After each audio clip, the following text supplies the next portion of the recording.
الحمدللہ نحمدہ و نصلی علی رسولہ الکریم اما بعد فاعوذ باللہ من الشیطان الرجیم بسم اللہ الرحمن الرحیم السلام علیکم ورحمۃ اللہ وبرکاتہ۔ تمام خواتین و حضرات کو خوش آمدید ہے۔ شرم و حیا کے حوالے سے، سر پہ دوپٹہ رکھنے کے حوالے سے بات کرنی ہے۔ فاطمہ فضل نے انجینئر مرزا کے کلپ کا حوالہ دے کر بتایا کہ اذان کے ٹائم سر پہ دوپٹہ رکھنا آپشنل ہے، کمپلسری نہیں ہے۔ تو اس بارے میں ذرا وضاحت کر دوں کہ سر پہ اذان کے ٹائم دوپٹہ رکھنا ضروری ہے، بے انتہا ضروری ہے۔ اس چیز کو آپ ذرا سمجھنے کی کوشش کریں کہ شرم و حیا کو اللہ تعالیٰ پسند کرتا ہے۔ ساری خواتین کو یہ بات کو سمجھنا چاہیے کہ اذان کے وقت سر پہ دوپٹہ رکھنا جو ہے نا، یہ ایک طریقے سے لازمی ہے۔ اس چیز سے آپ ایوائڈ نہ کریں، اس چیز سے آپ سر پر دوپٹہ لازمی رکھیں، کیونکہ شرم و حیا کا اظہار ہوتا ہے۔ اگر اذان کے وقت آپ دوپٹے کی جانب بھاگیں، دوپٹہ سر پر رکھیں اور اس سے اللہ سے محبت اور عقیدت کا اظہار کریں، آپ کو یہ شرم و حیا کا انداز اللہ پاک کو پسند آئے گا۔ اللہ پاک شرم و حیا کو قرآن پاک میں بھی ہائی لائٹ کرتا ہے۔ قرآن پاک کے اندر اللہ پاک نے سورۃ القصص آیت نمبر 23، 24 اور 25 کے اندر موسیٰ اور فرعون کے واقعات کے اندر خاص طور پر جو ہے عورتوں کے شرم و حیا کو ہائی لائٹ کیا ہے۔ انہوں نے اس میں اللہ پاک نے قرآن پاک میں فرمایا کہ موسیٰ علیہ السلام جو ہیں وہ ہجرت کر کے مدین کی طرف تشریف لے گئے، تو مدین میں انہوں نے پانی کی طرف دو عورتوں کو کھڑا دیکھا، تو ان سے ان کا مسئلہ پوچھا کہ کیا مسئلہ ہے۔ تو انہوں نے بتایا کہ جب چروائے اپنے جانوروں کو پانی پلا کر یہاں سے چلے جائیں گے تو پھر ہم اپنے جانوروں کو پانی پلائیں گے۔ تو موسیٰ علیہ السلام نے ان کے جانوروں کو پانی پلا دیا، وہ عورتیں چلی گئی۔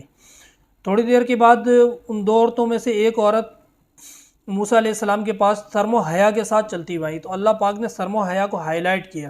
اللہ پاک یہ بھی کہہ سکتے تھے کہ ایک عورت ان کے پاس آئیں، لیکن اللہ پاک نے خصوصی طور پر اس بات کو ہائی لائٹ کیا کہ شرم و حیا کے ساتھ چلتی ہوئی، یعنی اللہ پاک کو شرم و حیا پسند ہے۔ تو شرم و حیا کا ساری خواتین کو اظہار کرنا جو ہے یہ، اور شرم و حیا پہ قائم ہونا، شرم و حیا کو اپنا زیور سمجھنا، یہ بہت ضروری ہے۔ خواتین کو اس چیز کا اہتمام کرنا چاہیے۔ خاص طور پر اذان کے ٹائم بھی یہ احترام کرنا چاہیے کہ جیسے ہی اذان ہو فوری سر پر دوپٹہ رکھ لیں۔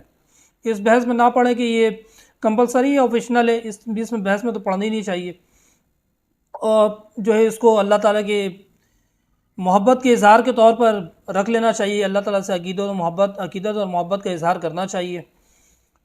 اور مردوں کے حوالے سے کہ اذان ہوتا ہے تو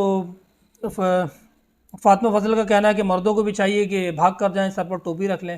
تو میں تو اس سے بھی آگے کی بات کرتا ہوں کہ مردوں کو چاہیے سر پر ٹوپی تو رکھیں، مسجد کی جانب بھاگیں اور جماعت کے ساتھ نماز پڑھیں۔ مردوں کو بھی یہ لازمی چاہیے کہ جیسے ہی اذان کا آواز سنیں اپنے سارے کام کو، سارے اوزار کو چھوڑ دیں اور سیدھا مسجد کی طرف وہ بھاگیں۔ اذان کا تو بے انتہا احترام ہے۔ اذان کا تو احترام ایسا ہے کہ عورتیں اگر اپنے سر پر دوپٹہ رکھتی ہیں تو رکھنا چاہیے، کیونکہ بعض اوقات اذان ہو رہا ہوتا ہے، اگر ہم قرآن پڑھ رہے ہوتے تو ہم اس ٹائم قرآن پاک کو بھی بند کر دیتے ہیں، قرآن پاک خاموشی کے ساتھ اذان سنتے ہیں، اذان کا جواب دیتے ہیں۔ تو خواتین کو بھی چاہیے کہ سروں پر دوپٹہ رکھیں، اذان کے ساتھ اذان دہراتے جائیں، اذان کا جواب دیتے رہیں، یہ ان کے لیے زیادہ ضروری ہے۔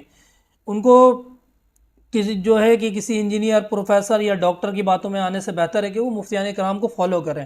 علماء کرام و بزرگان دین اپنا جو ہے سارا زندگی قرآن و حدیث کے پیچھے لگا دیتے ہیں، ان کا کام ہی یہی ہے قرآن و حدیث کو سمجھنا، سیکھنا اور سکھانا۔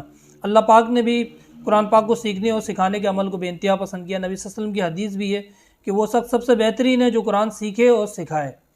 تو قرآن و حدیث کو سیکھنا اور سکھانا ایک اچھا عمل ہے۔ تو جو مفتیان کرام جو اس چیز میں مہارت رکھتے ہیں، جن سے آپ کا دل بھرتا ہے، کوئی بھی بڑے مفتیان کرام ہو، مفتی طارق مقصود ہو، مفتی تقی عثمانی ہو، یا ان کے علاوہ جو چوٹی کے علماء کرام و بزرگان دین اس وقت ہمارے درمیان موجود ہیں، تو ہمیں ان سے رابطہ کرنا چاہیے۔